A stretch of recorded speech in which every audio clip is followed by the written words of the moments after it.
trazer aqui para conversa também o Paulo Figueiredo, já vi aqui no telão que o Paulo está com a gente. Vamos trazê-lo para conversa então, direto da Flórida. Paulo Figueiredo, boa tarde aí para você, Paulo. Boa tarde meus colegas, meus amigos, boa tarde, Vitor, boa tarde, audiência. Eu estou aqui concordando com o Zé Maria, quando ele diz que os protestos não têm liderança, quando ele diz que é repleto de cidadãos de bem, mas eu vou pedir aqui a máxima vênia ao Zé Maria, dizendo que essas manifestações são sem sentido. Protesto por protesto, desculpa, Zé, não tem como concordar com você do fundo do meu coração. Porque, olha, vejam só, primeiro, desde que o presidente Bolsonaro assumiu, ele conta com um Supremo Tribunal Federal hostil e invadindo as prerrogativas do seu governo, que não o deixou governar.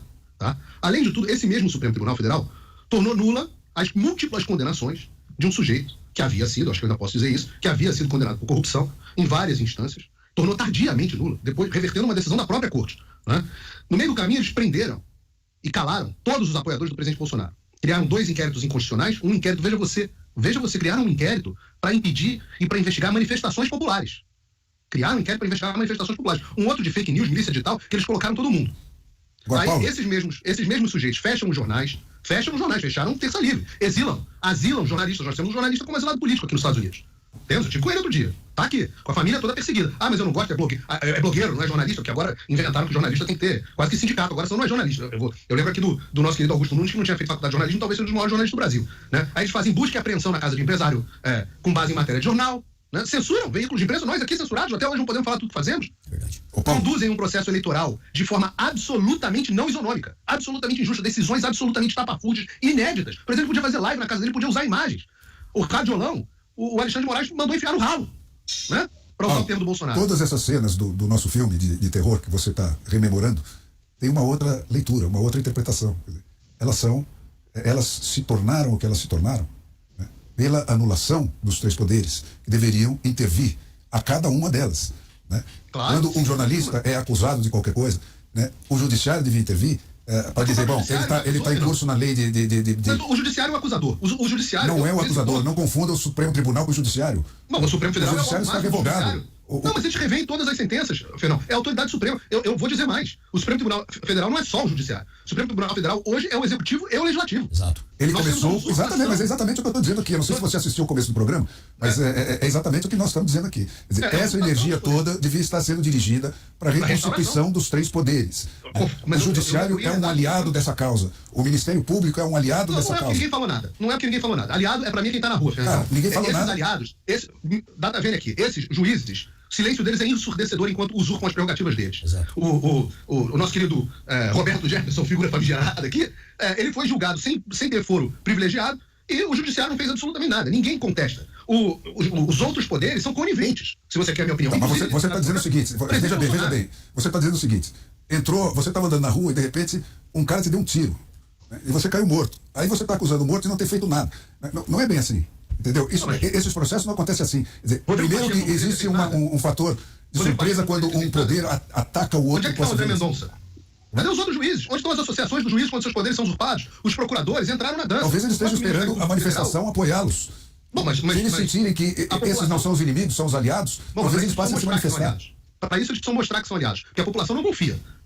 Eu não vou, me desculpe, mas Rodrigo Pacheco para mim não é aliado. Arthur Lira conduziu a Câmara quando derrubaram, quando um novo Congresso eleito, cara. Quando o STF foi lá fazer lobby contra o voto impresso, o Arthur Lira bateu palma, ficou lá quietinho no canto dele. Dizem que foi ameaçado. Eu nem sei se é verdade, mas o Daniel Silveira diz que o Arthur Lira foi ameaçado. Uma denúncia gravíssima.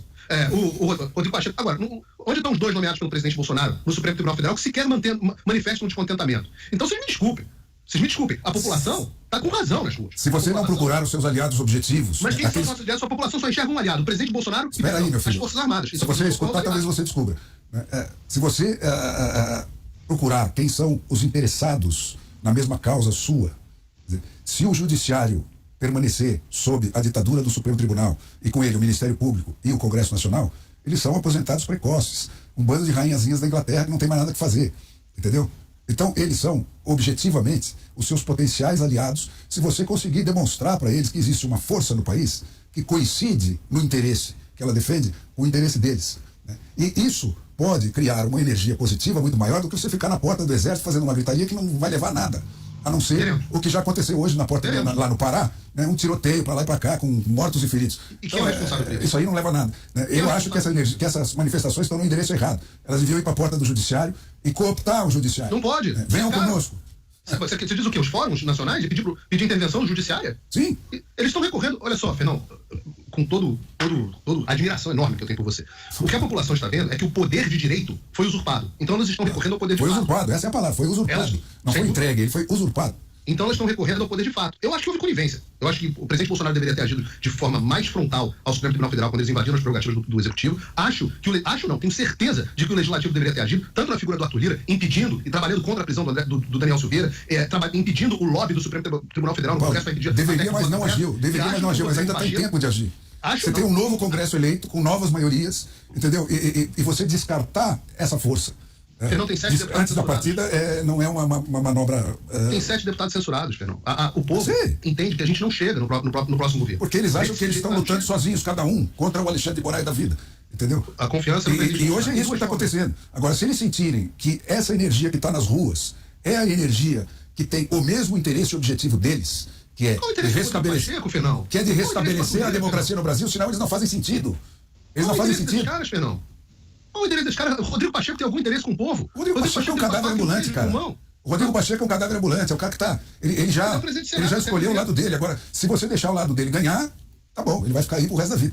Agora, se os que não são Rodrigos Pachecos lá dentro, mas estão intimidados ou estão encolhidos porque sentem que vão agir cada um por si contra uma força como a do ditador, que pode prendê-los imediatamente, desmonetizá-los e fuzilá-los, etc., né? Nenhum individualmente vai agir. Agora, se a gente juntar todas as forças do Brasil que estão interessadas em que prevaleça no Brasil o sistema de 3 poderes que define a democracia, a segurança jurídica sem a qual a economia não pode funcionar, né? Todas essas forças têm o mesmo interesse e objetivo. Né? Não aquele que está na cabeça de cada um nesse momento, porque você está num momento emocional onde as pessoas, o raciocínio está suspenso. Mas, objetivamente, todos eles têm o mesmo interesse. Então, se essa força pudesse ser canalizada para se unir, eu acho que o interesse do povo e do establishment, esse é o nosso ponto de divergência. Para mim, o interesse do povo e do establishment no mundo se tornou irreconciliável. E é por isso que nós estamos vendo esse descolamento que está gerando tensões sociais cada vez menos fáceis de serem resolvidas. Porque o establishment simplesmente se desconectou. Vamos ouvir o Paulo agora. Fala, Paulo. Eu entendo que o establishment se desconectou completamente do povo. Completamente. E o Fernando e eu estamos de acordo em várias coisas, não há resposta certa, porque, e nesse sentido também, o Zé Maria, não há resposta certa do que as pessoas querem. O interesse dessa população é sim difuso. As pessoas estão revoltadas porque viram que o seu processo eleitoral não foi conduzido de forma devida.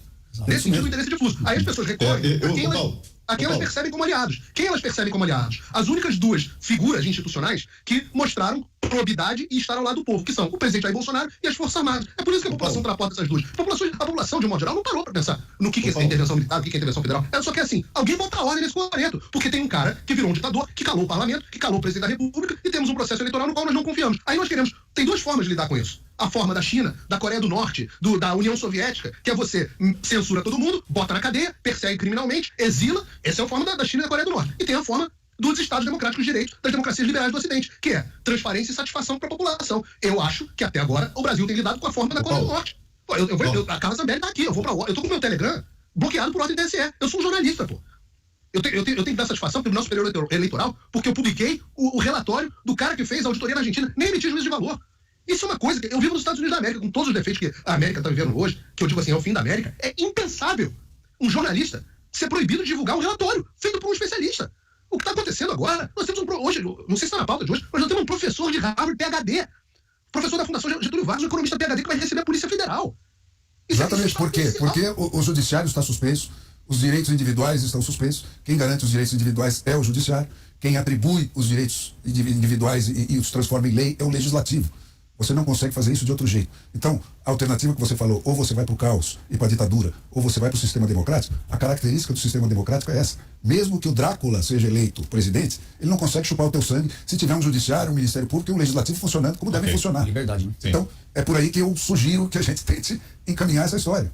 Vamos com o Zé, que o Zé está pedindo a palavra também. Diga, Zé. É só para dizer, olha, Paulo, tudo que você falou é real. Esse divórcio começou lá atrás, onde os deputados não representam mais os eleitores, não representavam. No primeiro momento, os eleitores passaram para indiferença, né? Indiferença total da política e deputados. Ninguém queria nem saber. E, de repente, Jair Bolsonaro acabou acendendo essa chama de, olha, vamos acreditar em fazer política. Não é monopólio dos políticos. E aí começou esse processo. O que a divergência, sei lá, se é divergência, é de que essas pessoas que estão nas ruas, estão nas portas dos quartéis, não podem ficar sem um objetivo e sem uma liderança. E isto é um procedimento sério, importante, que deve ser levado em conta. E de que forma? Através de uma liderança. Vou te dizer aqui, o governo está dividido ali, o núcleo do governo, entre um lado e outro.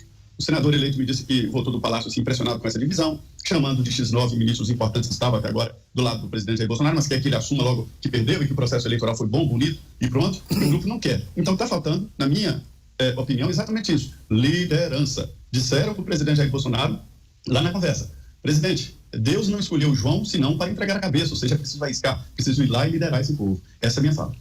Ô, coronel, e diante disso tudo, será que esse silêncio não contribui ainda mais, esse silêncio das instituições que a gente estava falando aqui, Tribunal Superior Eleitoral, o próprio presidente eleito, Lula, será que não caberia a eles todos, que são alvos das manifestações, se manifestarem, se posicionarem, darem alguma mensagem, seja ela qual for, para essas pessoas que estão nas ruas, coronel? Exato, Vitor, eu estava ouvindo atentamente os colegas aqui, a todos nós, pelo que eu vi, que concordamos com o mesmo ponto, às vezes alguns senões, mas a realidade é que todos concordamos com o mesmo ponto: a necessidade de uma liderança, de uma manifestação. A manifestação, que já dura 7 dias, é legítima, ela é permitida pelo artigo 5º da Constituição. Muitas pessoas, até pessoas da imprensa têm acusado, até anotei aqui, a manifestação como golpista, como revanchismo, como intervenção federal, intervenção militar. Não é nada disso. É uma intervenção que pede transparência em todo o processo, o que não houve até agora. Todas as dúvidas apresentadas e levantadas, em momento algum, foram esclarecidas. O que está acontecendo? Como os colegas falaram, quando alguém apresenta uma dúvida ou coloca uma questão, essa pessoa ela é banida, ela perde os seus direitos, até de reclamar, até de se apresentar e pôr sua postura. Isso, no meu entendimento, não é democracia. Hoje nós tivemos, inclusive, um amigo, o Coronel Tadeu, também deputado federal, teve sua rede banida. Hoje são várias pessoas. Qualquer pessoa que põe qualquer interrogação ou qualquer dúvida na eleição, ele é bandido. Ao invés de ser explicado, não, a gente é mais fácil banir. Isso, no meu entendimento, é um estado de exceção, não é um estado democrático. E o que as pessoas na rua querem é isso, querem transparência, querem uma explicação: o que está acontecendo, houve problema, não houve problema. E como eu disse, isso até é uma coisa natural do povo. Muitos políticos, a grande maioria dos políticos, não tem se manifestado. Notem que os políticos estão calados. Por quê? Porque a partir do momento que os políticos começarem a se manifestar, isso vai virar uma ação política, vai virar um ato político. E não é isso, isso é um ato totalmente natural da população brasileira. A população brasileira questiona, pede transparência, quer saber o que está havendo. É só isso. Alguém aí do STF, alguém aí do STE, que se apresente e explique as dúvidas que têm surgido, o que tem acontecido, qual é a realidade, o que está acontecendo, vai ser feito, o que vai ser feito, não vai ser feito. A realidade é que ninguém dá um norte para esse pessoal. E realmente a gente nota que isso é o grande mal-estar dessa manifestação. Mas a gente é obrigado a parabenizar a todos os cidadãos que ao longo desses dias têm deixado as suas funções, têm passado noites na rua, final de semana inteirinho. São crianças, são pessoas idosas, são trabalhadores, são mulheres grávidas, são pessoas que querem o melhor para o seu país. Nenhuma dessas pessoas que está de verde e amarelo na rua quer problema, nenhuma quer um país cheio de ladrão, porque eu vivi, Vitor, e os colegas sabem disso, eu vivi uma época onde o PT, logo no início do PT e ao longo desses anos, eu como tenente de rota em 1986, 1987, tive o desprazer de enfrentar o PT na rua. Eu lembro que nós entramos numa fábrica da Ford lá em São Bernardo, que era uma praça de guerra, coquetel molotov, carros incendiados, carros virados de perna pro ar. E nós temos aí um movimento criminoso que vai voltar com tudo agora, que é o MST, é um movimento terrorista. Eu estive em Getulina, dá um Google aí, você que está nos assistindo, coloque lá, Getulina 1993, MST. A fazenda Jangada havia sido tomada por milhares de pessoas do MST, e nós fomos lá, eu na época era tenente da tropa do 3º Batalhão de Choque, nós fomos lá e desalojamos aquelas pessoas, uma coisa absurda. Isso tudo vai voltar com força. E como é que vai ficar o nosso agro? Como é que vai ficar o nosso trabalhador? E o crime